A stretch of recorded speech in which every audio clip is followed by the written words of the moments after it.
दोस्तों, आपको पता है हर शिव मंदिर में शिवलिंग के सामने एक बैल की मूर्ति क्यों होती है?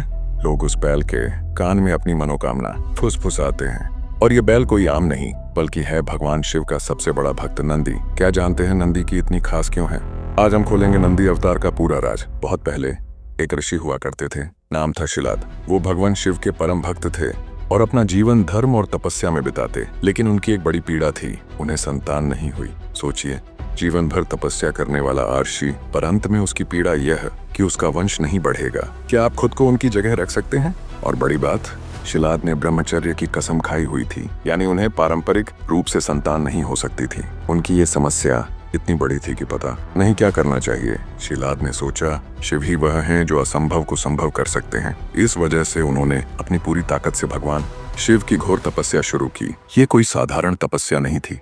वो सूरज की तपिश और बारिश की ठंडक को झेलते, भूखे प्यासे बिना किसी आराम के तपस्या करते। इतनी गहन तपस्या की दीमकें उनके शरीर पर घोंसले बनाने लगीं। उनका मांस खत्म हो गया, पर उनका समर्पण टूटना तो दूर और गहरा होता गया। वो अपने उद्धार के लिए भगवान शिव के सामने खड़े थे, एक ऐसा भक्त जिसकी भक्ति का कोई मुकाबला नहीं। भगवान शिव की कृपा से शिलाद के खेत में एक दिव्य बालक उत्पन्न हुआ जो मिट्टी से पैदा हुआ था और जिसका शरीर दिव्य प्रकाश से चमकता था। इस बालक का नाम रखा गया नंदी। सोचिए, एक आम बालक की तरह नहीं बल्कि भगवान शिव की कृपा का जीवंत रूप। शिलाद के लिए ये खुशी के क्षण थे, पर अभी असली कहानी शुरू होती है। एक दिन दो महान अर्षे मित्र और वरुण शिलाद के आश्रम आए। नंदी ने उनका आदर सम्मान किया और सेवा की। जैसे ही ये आर्षि जाने लगे, उन्होंने शिलाद को दीर्घायु का आशीर्वाद दिया, लेकिन नंदी के लिए एक बहुत बड़ी भविष्यवाणी की कि उसकी उम्र बस 8 साल की होगी। सुनते ही शिलाद का हृदय टूट गया। ये खबर उनके लिए दुखद सच थी। क्या आपके लिए भी अपने बच्चे के इतने कम समय तक जीने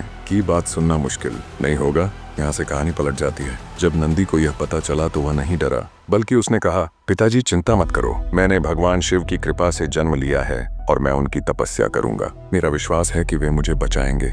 फिर नंदी ने भुवन नदी के किनारे जाकर घोर तपस्या शुरू कर दी। बिना रुके, बिना थके, पूरी लगन से उनका समर्पण भगवान शिव तक पहुंचा, क्योंकि असली भक्ति भगवान तक जाती है। भगवान शिव नंदी की तपस्या से इतने प्रसन्न हुए कि वे स्वयं प्रकट हुए। उन्होंने नंदी से पूछा, बताओ बताओ, तुम्हें क्या चाहिए? नंदी ने विनम्रता से कहा, मुझे दीर्घायु या धन नहीं चाहिए, मैं बस आपका सानिध्य चाहता हूँ, आपकी सेवा करना चाहता हूँ। शिवजी ने नंदी को अमृतत्व का वरदान दिया, अपना वाहन बनाया और गणों का शिरोमणि बना दिया। साथ ही कैलाश पर्वत का द्वारपाल बना दिया। नंदी का नाम अमर हो गया। आज भी जब हम शिव मंदिर में जाते हैं तो नंदी के कान में अपनी मनोकामना कहते हैं। ऐसा क्यों? क्योंकि नंदी वो दूत हैं जो हमारी प्रार्थनाएं सीधे भगवान शिव तक पहुंचाते हैं।